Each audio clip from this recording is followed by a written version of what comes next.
Go out into the world in peace. Have courage. Hold fast to what is good. Return no one evil for evil. Strengthen the faint-hearted. Support the weak. Help the suffering. Honor all people. Love and serve the Lord your God, rejoicing in the power of the Holy Spirit. They almost sound the same, right? As that second letter. It sounds a little familiar. We just read the second lesson today, Paul's letter to the Romans. Every time our Synod Council meets, we have a little chapel service. And Bishop Mockholtz uses that ending as his blessing and benediction to send us on our way. So instead of go in peace, serve the Lord like we always do, he does that, or it's a variation of that. And I always love it. I look forward to, not that I'm looking forward to the end of chapel service. So Bishop, if you're watching, that's not true. But I love those words, and I love the message that those words impart. Chapter 12 of Romans is all about living the way of Jesus. Verses 1 through 8 are focused on loving God, and then these verses, 9 through 21, are all about loving others, so fulfilling the greatest commandments. These words, as I said, any version of them, twist the words around just a little bit, you can add some words, take some out, they're so uplifting to me. They build me up, they sustain me, and it's sort of a little pep talk before going out into the world. But I will admit that pep talk doesn't always have a long-lasting effect. That feeling that I get, that uplifting feeling, can be fleeting at times. Sometimes it seems that Jesus is asking for a lot.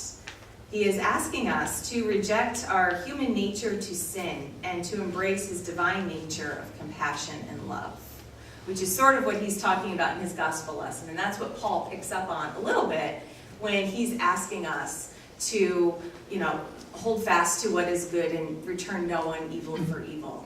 There's a reason that those lessons come together in the lectionary today. Sitting in this sanctuary, these words are a call to action, and they get us excited and ready to do the work of God.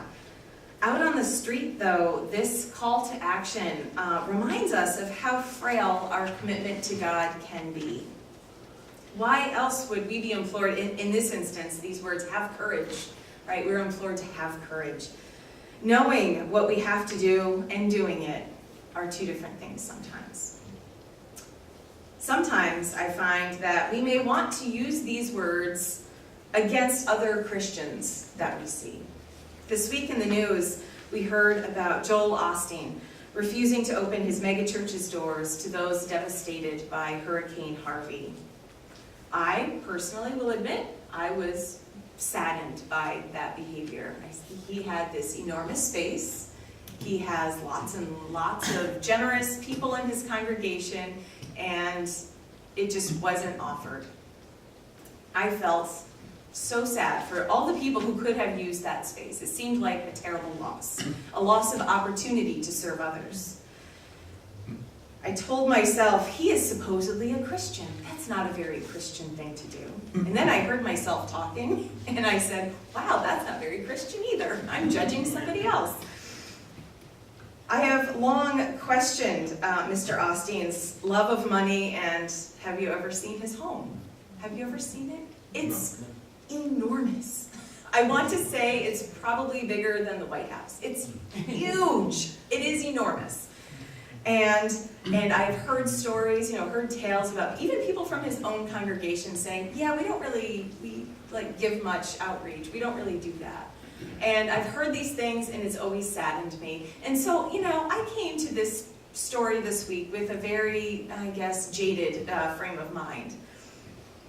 And perhaps you may have also wondered this week, if you heard this story, why he would not open his church doors to such a worthy cause as this. Why would he not do what Paul encouraged the Romans to do? Why would he not strengthen the faint-hearted and support the weak and help the suffering? Why would he not do those things? He is a man of God, right? Or perhaps this week you heard about the so-called Nashville statement. Did anybody hear about that?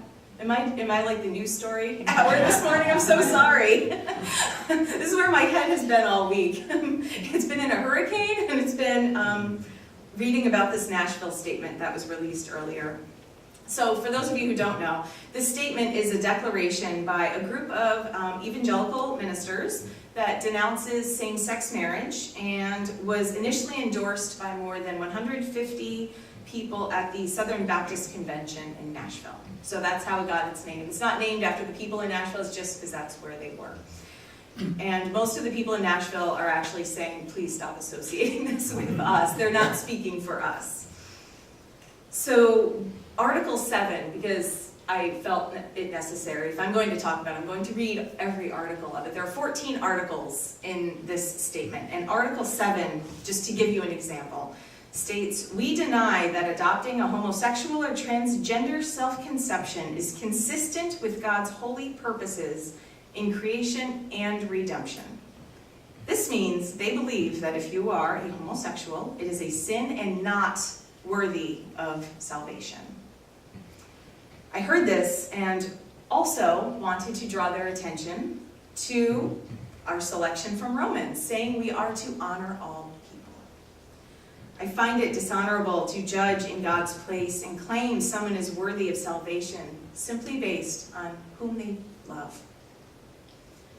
This lesson really, as you can see, resonated with me this week as I watched news stories unfold.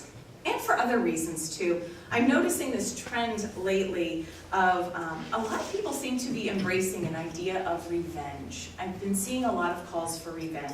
And not just this week, but in the past few months. I find that news stories about abuse and murder, while they are tragic and horrible indeed, are often met with acclamations of, do the same to him, lethal injection. You've heard these things, I'm sure. People immediately, that's where they go. They don't go to the grief stage of, oh, somebody was injured, this is horrible. They go immediately to the revenge stage. We do not want to feel weak and oppressed as a society. We want to feel like we are in control. And we are so sure that we are in the right when we say these things. We seek vengeance. We feel it is our God-given right to do so. And it isn't. That is God's job. Our lesson in Jeremiah states, God will take vengeance, not us. Leave that work to God. But remember, Paul admonishes the Romans to hold fast to what is good and return no one evil for evil. Gandhi famously once said, an eye for an eye makes the whole world blind. We know that God is judge of all, but we find it so hard to just let God do his job. When Joel Osteen makes a decision to deny comfort and assistance to those in need, we feel anger and hatred toward him, and then we feel justified in this feeling.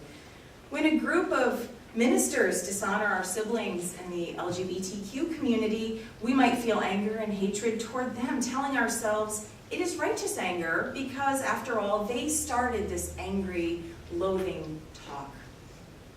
We are just as guilty of breaking this admonition as we are of accusing others of such. We need to love and serve one another as Paul wrote about and as Jesus commanded.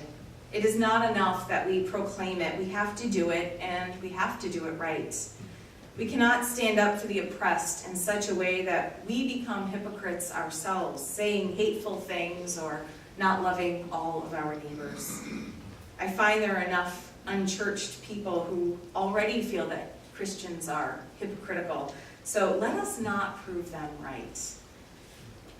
These news stories that really hit me, and it also made me realize between the hurricane and, I don't know, I sit up late and watch the news. I don't know if anybody heard North Korea, they were testing another bomb last night, and as I was reading over my sermon this morning, I wanted to scrap the whole thing and talk about that instead.